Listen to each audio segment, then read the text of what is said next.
অনিয়ম ও দুর্নীতির আখড়ায় পরিণত হয়েছে সিরাজগঞ্জের উল্লাপাড়া উপজেলা স্বাস্থ্য কমপ্লেক্স। হাসপাতালে চিকিৎসা সেবা, রোগীদের ওষুধ ও খাবার বিতরণেও রয়েছে নানা অভিযোগ। স্থানীয়রা জানান, হাসপাতালের জরুরি বিভাগের চিকিৎসকদের সময় মতো পাওয়া যায় না। এসব অভিযোগ খতিয়ে দেখে আইনি ব্যবস্থা নেওয়ার আশ্বাস দিয়েছে কর্তৃপক্ষ। সিরাজগঞ্জের উল্লাপাড়া থেকে মইনুল হোসাইনের তথ্য ও চিত্র ডেস্ক রিপোর্ট। সিরাজগঞ্জের উল্লাপাড়ার প্রায় ৬ লাখ মানুষের স্বাস্থ্যসেবার অন্যতম আশ্রয়স্থল উপজেলা স্বাস্থ্য কমপ্লেক্স। দিন দিন অনিয়ম ও দুর্নীতি বেড়েই চলেছে কমপ্লেক্সটিতে। হাসপাতাল থেকে কোনো ঔষধ পান না রোগীরা। এরই মধ্যে এসব দুর্নীতির বিরুদ্ধে বিক্ষোভ মিছিল করেছে বৈষম্য বিরোধী ছাত্র জনতা।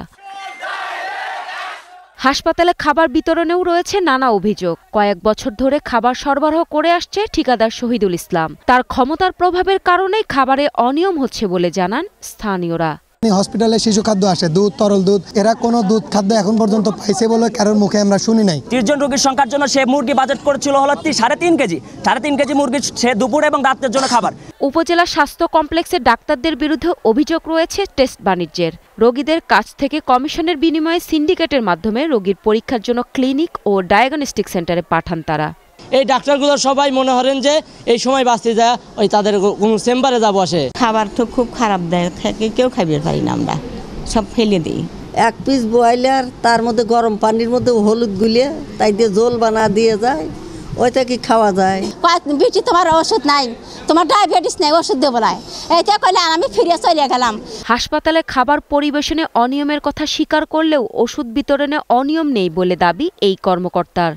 খাবারের যে মেনু শিডিউল অনুসারে যেদিন যা খাবার যতটুকু পাওয়ার কথা সেটা যদি একটু কম হয় এবং সেটা আমরা হিসাবে যদি না পাই, আপনার বিল থেকে সেটা কেটে নেওয়া হবে। ঔষধ বিতরণে অনিয়ম আসলে নাই।